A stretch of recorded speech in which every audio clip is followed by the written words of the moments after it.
हरे कृष्णा। आप सभी का स्वागत है। आज हम श्रावण मास की पुत्रदा एकादशी की व्रत कथा सुनेंगे।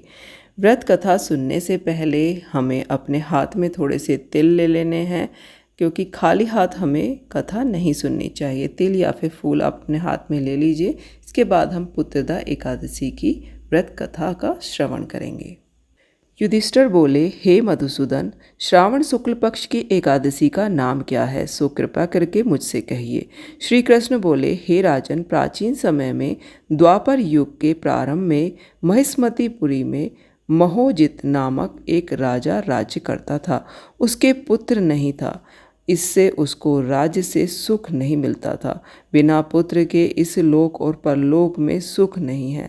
पुत्र की प्राप्ति के लिए उपाय करते हुए उस राजा को बहुत समय बीत गया, परंतु पुत्र उत्पन्न नहीं हुआ। अपनी वृद्धावस्था को देखकर राजा को बहुत चिंता हुई। सभा में बैठकर एक दिन प्रजा से बोला, हे मनुष्यों, इस जन्म में मैंने कोई पाप नहीं किया। मैं सदैव धर्म के मार्ग में तत्पर रहता हूँ। मेरे पुत्र क्यों नहीं हुआ, इसका विचार करो। ब्राह्मण और प्रजा इस बात को सुनकर आपस में विचार करके सघन वन में गए। यहाँ घोर तप करते हुए चैतन्य आनंद में आरोग्य आहार रहित मन को वश में करने वाले क्रोध रहित धर्म तत्व के सब शास्त्रों में चतुर लोमस ऋषि को देखा। उनको देखकर सब प्रसन्न हुए और यथा योग नमस्कार किया। वे नम्रतापूर्वक आपस में कहने लगे कि हमारे भाग्य से मुनीश्वर मिले हैं। उनको नम्र देखकर मुनीश्वर बोले, तुम किस लिए आए हो, इसका कारण कहो, मैं अवश्य तुम्हारा हित करूंगा। हम सभी मनुष्यों का जन्म परोपकार के लिए ही है, इसमें तनिक भी संशय नहीं है। सभी मनुष्य बोले कि हम अपने आने का कारण कहते हैं, आप सुनिए। हम संदेह निवारण करने को आपके पास आए हैं। मोहोजित नाम का राजा पुत्रहीन है। हे ब्राह्मण, हम उसकी प्रजा हैं और पुत्र की तरह उसने हमारी रक्षा की है। उसको बिना पुत्र के देखकर उसके दुख से हम भी दुखी हैं। सो दृढ़ विचार करके हम तप करने को यहाँ आए हैं।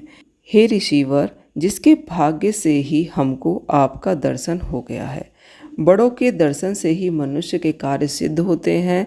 हे मुनिवर, ऐसा उपदेश दीजिए जिससे कि राजा को पुत्र हो। उस राजा के पहले जन्म का वृतांत ध्यान करके मुनीश्वर बोले, पहले जन्म में यह राजा निर्धन और क्रूरता के कर्म करने वाला वैश्य था।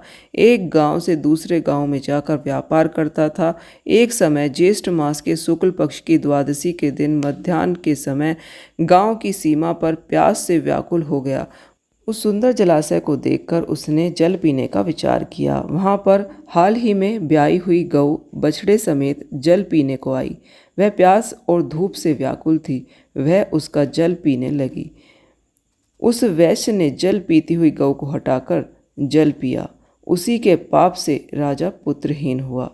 वे मनुष्य बोले, हे मुने, प्राणों में सुना जाता है कि पुण्य के प्रभाव से पाप दूर हो जाते हैं, इसलिए पुण्य का उपदेश दीजिए जिससे पाप का नाश हो और आपकी कृपा से उनको पुत्र हो। लोमेश ऋषि बोले, श्रावण शुक्ल पक्ष में पुत्रदा नाम की एकादशी प्रसिद्ध है। उसका व्रत प्रेम से विधि पूर्वक करो, रात्रि में जागरण करो, उसका निर्मल पुण्य राजा को दो। ऐसा करने से निश्चय राजा के पुत्र होगा। लोमेश ऋषि के वचन सुनकर और उनको प्रणाम करके प्रसन्न होकर सब अपने अपने घर चले गए। श्रावण आने पर सब लोगों ने राजा सहित श्रद्धापूर्वक व्रत किया। द्वादशी के दिन अपना पुण्य राजा को दिया।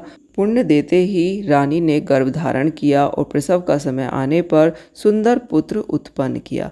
हे नृपश्रेष्ठ, इस प्रकार यह पुत्रदा नाम की एकादशी प्रसिद्ध है। इस लोक और परलोक का सुख चाहने वालों को इसका व्रत अवश्य करना चाहिए। इसका महत्व सुनकर सब पापों से छूट जाते हैं और पुत्र का सुख पाकर अंत में स्वर्ग को जाते हैं। बोलिए भगवान श्री कृष्ण की जय। कथा संपन्न।